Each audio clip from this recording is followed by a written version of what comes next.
For apparent eons, I bumped against the stony irregular sides of a narrow-hewn well.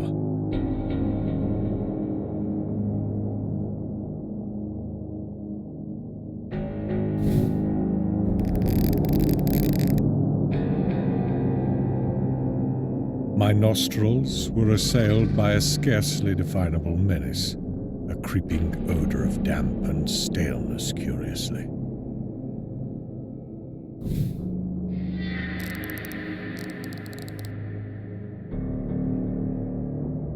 The horror of the experience deepened with every dragging second.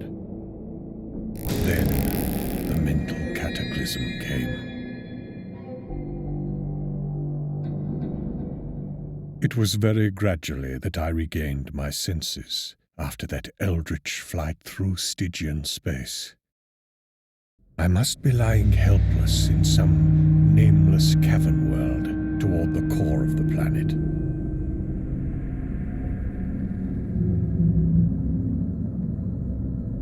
My bonds were still biting into me with unloosened force. I used all the art of a lifetime to free myself, as I had so often done amidst the glare of lights and the applause of vast crowds.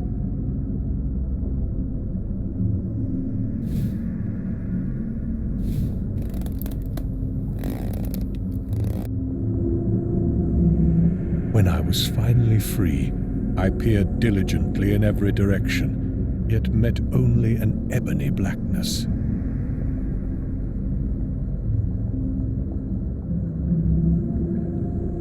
Obviously, I ought not to walk at random, so I paused to note the direction of the cold, fetid, natron-scented air current. Accepting the point of its source as the possible entrance to the abyss, I strove to keep track of this landmark and to walk consistently toward it.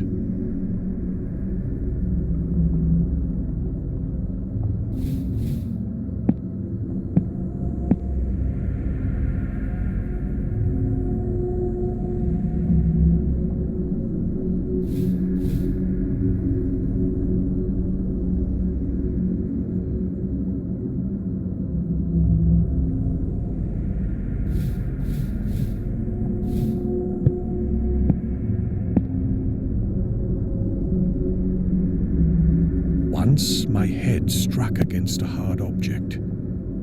It was the base of a column of unbelievable immensity, whose surface was covered with gigantic chiseled hieroglyphics.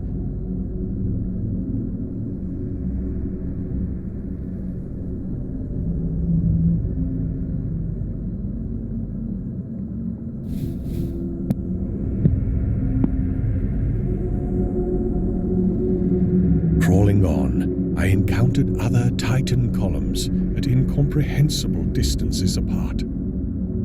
Suddenly, I began to hear, faintly and afar off, the morbid and millennial tramping of the marching things.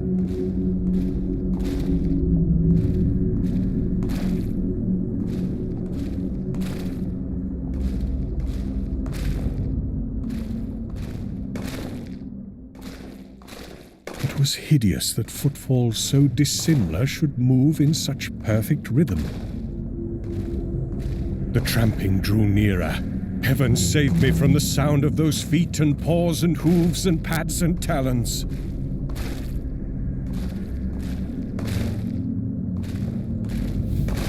Down limitless reaches of sunless pavement, a spark of light flickered in the malodorous wind.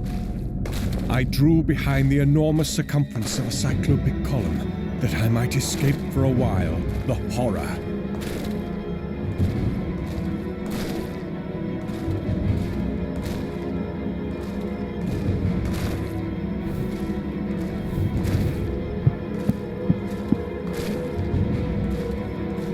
I would not look at the marching things. But God! Their crazy torches began to cast shadows on the surface of those stupendous columns. Heaven take it away. Hippopotami should not have human hands and carry torches. Men should not have the heads of crocodiles.